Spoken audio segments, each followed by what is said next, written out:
dashur teleshikues, ju përshëndes, po fillim lajmet në televizionin 4+. Shkolla e mesme e bashkuar Ballagat hap klasteri digjitale me mbështetjen e komunitetit dhe korpusit të paqes. Mësuesit e lëndës së teknologjisë së informacionit dhe komunikimit në shkollën e mesme të bashkuar Ballagat janë përballur edhe këtë vit me mungesën e infrastrukturës së nevojshme për zhvillimin normal të orëve mësimore. Për të dhënë zgjidhje këtij problemi, drejtoria e shkollës në bashkëpunim me komunitetin dhe përfaqësuesin vullnetar të korpusit të paqes Julian Willis realizuan ngritjen e një klase digjitale bashkëkohore. Drejtoria e shkollës Tali Beçela u shpreh se projekti u financua 30% nga komuniteti dhe 70% nga korpusi, duke vlerësuar rolin e prindërve dhe komunitetit në mbështetjen e arsimit. Sot jemi mbledhur për të inauguruar këtë klasë digjitale, e cila u bë e mundur fal një projekti të realizuar nga vullnetari i korpusit të paqes në shkollën tonë, Julian Willis, të cilin e falenderoj shumë. Gjithashtu një falenderim shkon për mësuesit, për nxënësit, të cilët bën të mundur lyerjen e klasës, rregullimin e ambientit. Gjithashtu falenderojmë komunitetin i cili dha një kontribut që plotësoi pjesën që i duheshe këtij fondi për të realizuar projektin. Kjo klasë ishte shumë e nevojshme pasi në shkollën tonë para shumë vitesh, para se të bëhej rikonstruksioni, ka qenë një sallë informatike, por kompjuterat nuk ishin funksional për shkak dhe të kohës dhe të përdorimit, kështu që ne aktualisht nuk kishim asnjë kompjuter për nxënësit. Videoprojektor patjetër që jo, aq më pak tabelë inteligjente që e kemi përfituar fal këtij projekti. Në aktivitet mori pjesë edhe drejtoria e zyrës vendore të arsimit parauniversitar Arta Dhamo, e cila uroi nxënësit, mësuesit dhe komunitetin për realizimin e klasës së re digjitale. Sot ndajmë së bashku për urimin e klasës digjitale, një investim shumë i rëndësishëm për komunitetin e shkollës së Ballagatit, e cila bën të mundur zhvillimin shumë të mirë të kompetencës digjitale dhe i vjen në ndihmë të gjithë nxënësve, mësuesve dhe drejtuesve të institucionit. Ndërsa përfaqësuesi i korpusit të paqes tha se klasa do t'i ndihmojë nxënësit të zhvillojnë kreativitetin, mendimin kritik dhe aftësitë për tregun e së ardhmes. This project is a community-led project. Ky është një projekt i cili është iniciuar nga Juli, që është edhe vullnetari i korpusit të paqes dhe gjithashtu i mundësuar edhe nga komuniteti për të krijuar kështu një klasë digjitale për shkollën tonë. I came to the community last April. Atëherë unë jam paraqitur në shkollën e Ballagatit prillin e kaluar dhe në momentin që erdha këtu, unë vura re që kishte një mungesë një klase digjitale në shkollë dhe për këtë arsye kontaktova komunitetin dhe bëm mbledhjen e fondeve në komunitet, gjithashtu edhe në Shtetin e Amerikës për të pasur mundësinë e krijimit të një klase digjitale. Qëllimi kryesor i krijimit të një klase digjitale është që jo vetëm mësuesit të inkorporojnë atë ose të ndërthurin atë me mësimdhënien, por gjithashtu që t'i aftësojnë nxënësit në përdorimin e teknologjisë në mënyrë të tillë që të shërbejë pas diplomimit edhe nëse duan të shkojnë në universitet ose thjesht të zgjedhin një punësim. Pas inaugurimit të klasës digjitale në ambientet e shkollës, u organizua një aktivitet festiv, ku nxënësit dhe komuniteti prezantuan edhe gatimet tradicionale të zonës në një panajër kulinarie.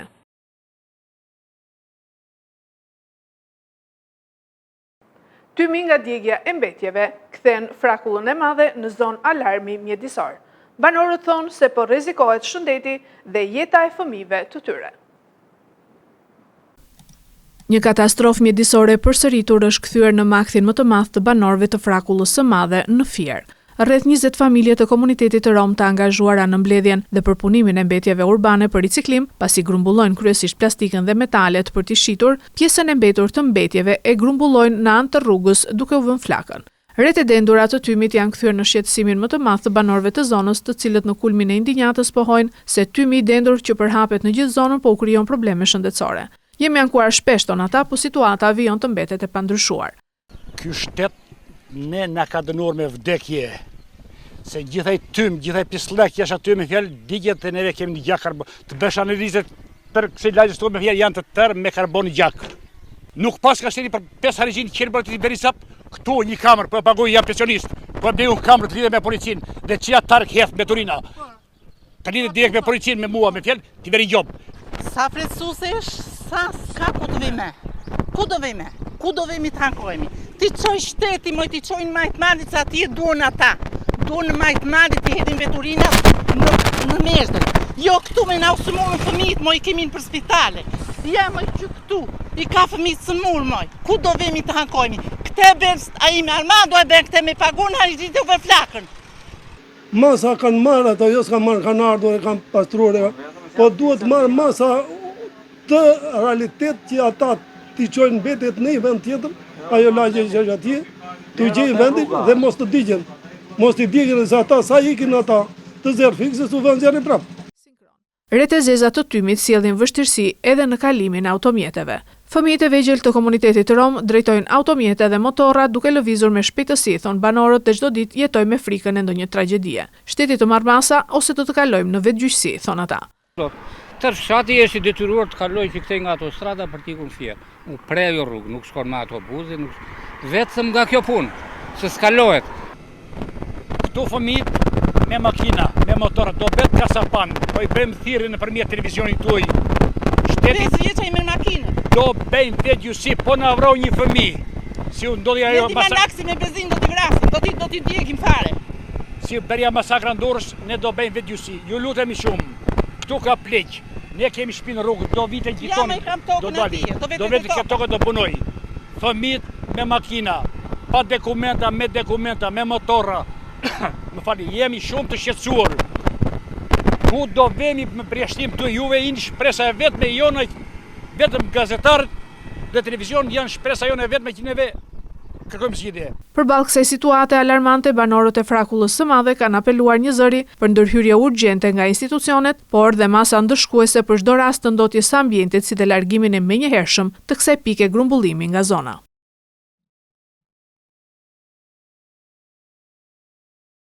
Kompanitë e naftës paralajmërojnë se do të hedhin në gjyq qeverinë për shkak të llogaritjeve të gabuara të çmimeve të naftës nga Bordi i Transparencës për hidrokarburet. Kompanitë importuese të karburanteve në vend kanë paralajmëruar se do të nisin një proces gjyqësor ndaj shtetit duke kërkuar dëmshpërblim për, siç pretendojnë ata, llogaritje të gabuar të çmimeve të naftës nga Bordi i Transparencës për hidrokarburet. Sipas operatorëve që nga riaktivizimi i bordit në mars të këtij viti, çmimet janë vendosur nën kosto reale duke krijuar humbje të konsiderueshme në treg. Ata pretendojnë se metodologjia e përdorur bazohet në çmimin FOB dhe jo në CIF, çka sipas tyre nuk pasqyron kostot reale të importit, përfshirë transportin dhe sigurimin. Importuesit thonë se kjo diferencë ka krijuar një kosto shtesë për biznesin dhe një devijim në llogaritjen e TVSH-s, duke sjellë humbje të vazhdueshme dhe vështirësi financiare për operatorët e tregut. Në një shkresë drejtuar institucioneve shtetërore, kompanitë kërkojnë ndryshimin e menjëhershëm të metodologjisë së çmimeve dhe marzheve të fitimit, duke argumentuar se formula aktuale nuk reflekton inflacionin dhe kostot reale operative të periudhës 2022-2026. Sipas tyre, nëse situata nuk ndryshon brenda një afati të shkurtër, ata do t'i drejtojnë gjykatës për dëmshpërblim, ndërsa dëmi për llogaritur deri tani sipas burimeve arrin në miliona euro dhe rrezikon seriozisht aktivitetin e disa operatorëve në treg. Ministria e Arsimit finalizon përgatitjet për maturën shtetërore 2026. Ministria Kumbaro apelon për respektimin e rregullores, ndryshe do penalizoheni. Ministria e Arsimit ka nisur fazën përfundimtare të përgatitjeve për zhvillimin e provimeve të maturës shtetërore 2026, ndërsa paralelisht po përgatitet edhe strategjia e re kombëtare e arsimit parauniversitar 2027-2032, në funksion të prioriteteve kombëtare dhe procesit të integrimit evropian. Në konferencën për mediat, Ministria Mirela Kumbaro bëri të ditur se provime do të zhvillohen në datat 2, 9, 16 dhe 23 qershor në 144 qendra provimi, ndërsa mbi 170 monitorues të Ministrisë së Arsimit do të ndjekin nga afër procesin në terren. Ministria theksoi gjithashtu se këtë vit janë ashpërsuar rregullat dhe masat disiplinore për të garantuar korrektësi dhe barazi gjatë provimeve. Ajo paralajmëroi se përdorimi i telefonave, orëve inteligjente apo çdo pajisjeje tjetër elektronike do të sjellë përjashtim të menjëhershëm nga provimi. Puna në fakt për maturën shtetërore, 4 provimet e cilës zhvillohen në muajin qershor, ka filluar prej kohësh dhe bëhet fjalë për një punë voluminoze që ka nisur që në muajin dhjetor të vitit kaluar me nxjerrjen e përditësimin e urdhrit ose që ndryshe është rregulloria e organizimit të maturës shtetërore, e cila si vjet vjen me një risi për shkak të forcimit të rregullave, sepse çdo vit na mëson, na nxjerr nga një eksperiencë të re. Kemi bërë publikimin online të modeleve të provimeve se si duhet të shërbiten nxënësit, janë rreth 114 qendra provimi të maturës në të gjithë vendin, që është një shtrirje gjeografike dhe organizim shumë i madh. Janë mbi 170 monitorues të organizuar në ekipe nga Ministria e Arsimit nëpër shkolla. Kumbaro kërkoi dhe bashkëpunimin e mediave për ndërgjegjësimin e maturantëve mbi respektimin e rregullave, duke e cilësuar procesin si një moment të rëndësishëm për të ardhmen akademike të nxënësve. Google vendos rregulla të reja për videot me inteligjencë artificiale në YouTube. Përmbajtja artificiale do të etiketohet qartë. Google ka njoftuar masa të reja për rritjen e transparencës në YouTube, duke vendosur etiketime të detyrueshme për videot e krijuara ose të modifikuara me inteligjencë artificiale. Sipas ndryshimeve të reja, përmbajtja e prodhuar nga inteligjenca artificiale nuk do të fshihet më në përshkrimet e videove, por do të shfaqet qartë poshtë tyre, ndërsa në videot e shkurtra njoftime do të vendosen në kryet e ekranit. Masat vijnë pas rritjes së ndjeshme të videove me përmbajtje artificiale, shpesh të vështira për t'u dalluar nga ato reale. YouTube synon gjithashtu të identifikojë automatikisht videot fotorealiste të krijuara me inteligjencë dhe kur nuk deklarohen nga vetë krijuesit. Për këtë proces do të përdoren teknologji si SynthID dhe standardi C2PA, të cilat ndihmojnë në gjurmimin e origjinës së përmbajtjes digjitale. Megjithatë, kompania thekson se rregullat e reja nuk synojnë të penalizojnë krijuesit që përdorin inteligjencë artificiale, përsa që ata e deklarojnë qartë përdorimin e saj dhe nuk synojnë të mashtrojnë publikun. Këto ishin lajmet në televizionin 4+.